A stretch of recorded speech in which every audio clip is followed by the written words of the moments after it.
Periodismo tecnológico. Gladys en Éxitos.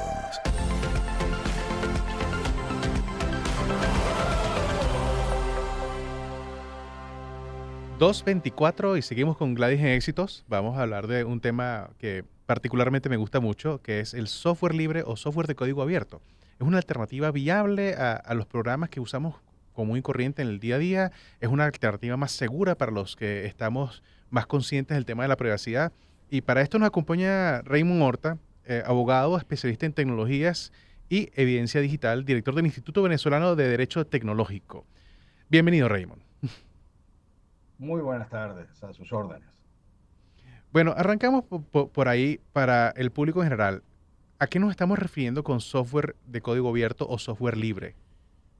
Bien, es una tendencia que tiene ya décadas, en la cual, a diferencia de las grandes corporaciones y las grandes empresas, que cuando se empezó a popularizar o a democratizar el acceso a las computadoras a través de las computadoras personales, empezó el área tecnológica privada a desarrollar su propio software. Hablemos de DOS, después Windows, evidentemente la gente de Mac, pues son software, aunque una viene del software libre, pues una cosa es software propietario que se desarrolla privado y su código se mantiene de alguna manera cifrado, que no es acceso al público para saber qué es lo que está dentro de la programación, y está el software de código abierto, que es una tendencia eh, en la cual la comunidad tecnológica mundial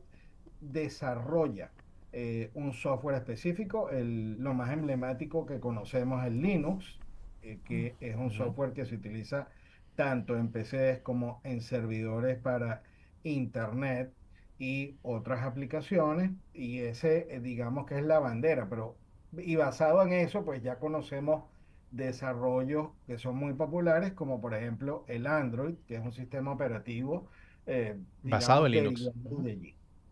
Sí, bueno, y de hecho, para aclarar un poco el asunto del tema del código, se trata de básicamente cómo funciona cada programa.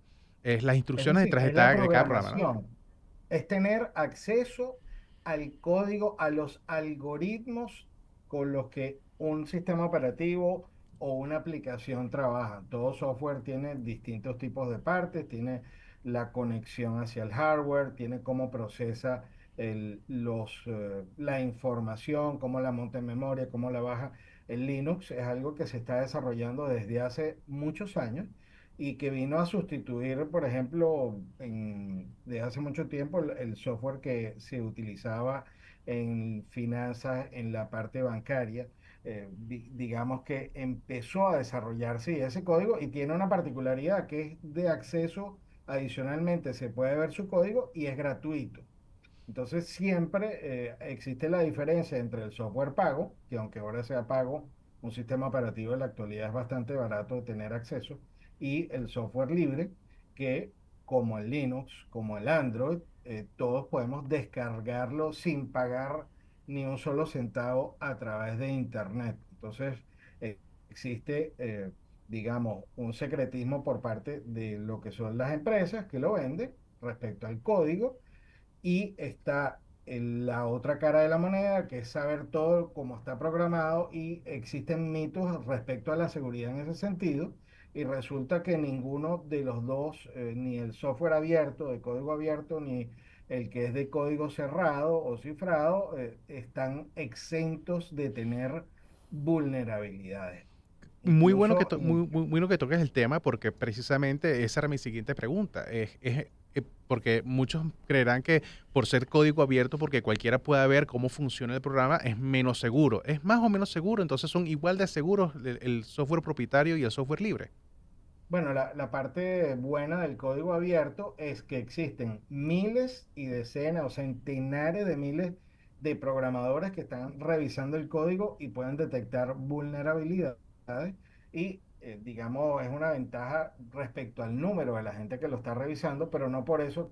De hecho, este año hubo o se reportó desde hace algún tiempo, hace meses, un intento de hackear Linux, porque ahí se aplica lo que se llama la cadena de suministro de software, de sus aplicaciones.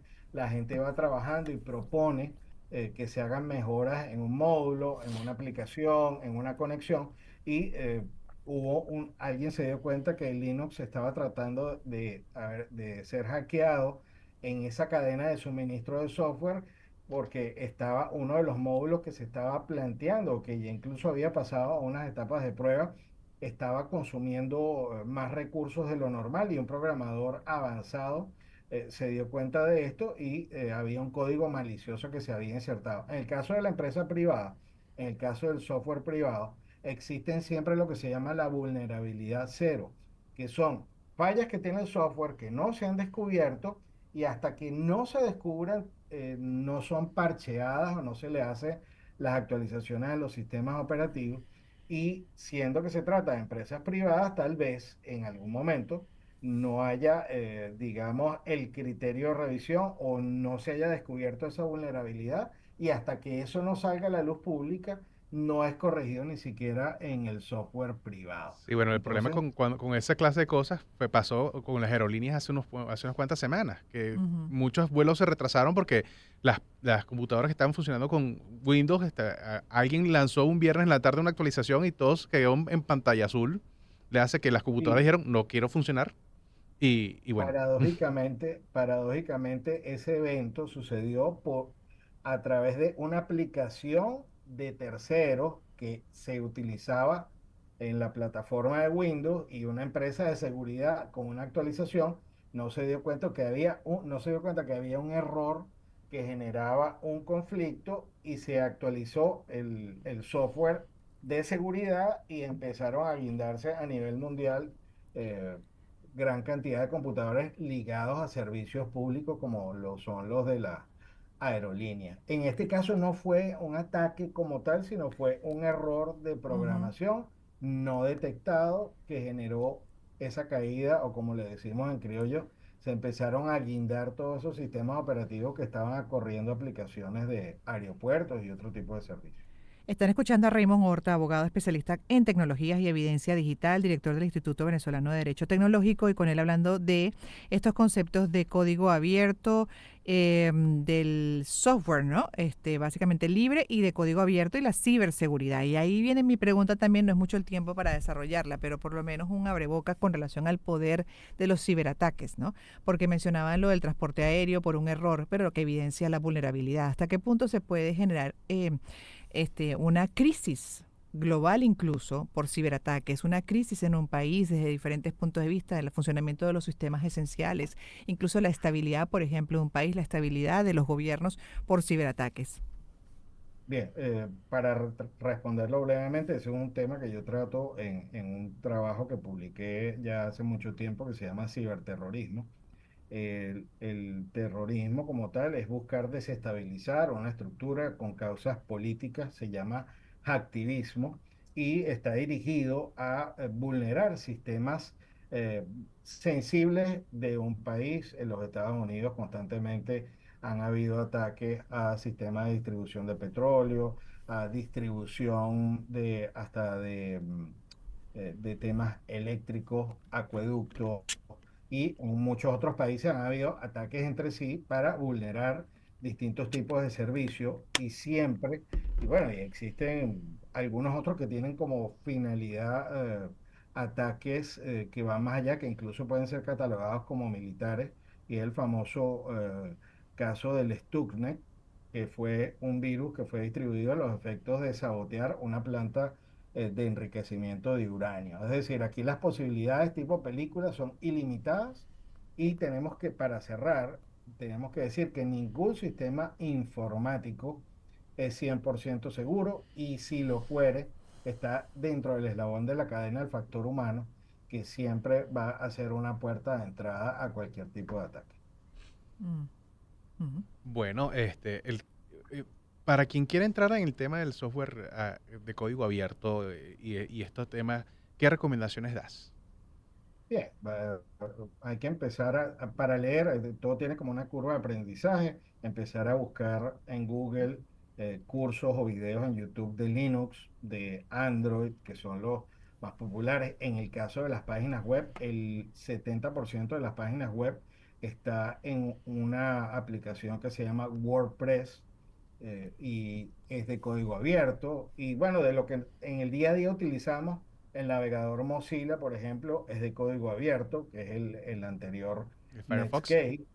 Sí, es uno, por cierto, de mis preferidos respecto a los temas de seguridad por privacidad, Ah, sí. pero digamos, buscar Linux, Apache, WordPress, Firefox, Android y sus aplicaciones, pero ahorita existen repositorios de lo que se llama GitHub, que es a través de un lenguaje que se llama Python, en el cual usted puede conseguir aplicaciones para lo que quiera, como sea, y son de código abierto, son gratuitas, hasta desde un programa de reconocimiento OCR de caracteres hasta inteligencia artificial. Es un mundo fascinante. Es un mundo con el que hay que tener contacto y, por Mm. supuesto, y aquí la gran alerta, todo lo que sea software libre, hay que tener mucho cuidado de dónde se descarga, verificar los hash de descargas, que son como una especie de firma electrónica, y descargarlos desde repositorios conocidos, porque también pueden haber engaños en lo que se nos puede decir que estamos descargando algo de código abierto, pero no es de la fuente confiable y podemos estar instalando un virus o un troyano o Cualquier cualquiera de cosa, sus pues. Uy, variantes. por eso yo siempre Es consulto a expertos, porque ahí me pierdo. Es muy vulnerable, la verdad, por desinformación, por desconocimiento y poca práctica también, entre otras. La tecnología, sin duda, ¿no? Llegó para ayudar, se supone que esa es la idea, pero en manos equivocadas puede ser muy peligroso, incluso para la estabilidad del mundo. Eh, Gracias, señor Raymond. Muchas gracias, Raymond. Hablamos con Raymond Horta, que es abogado, especialista en temas de tecnología y temas de ciberseguridad.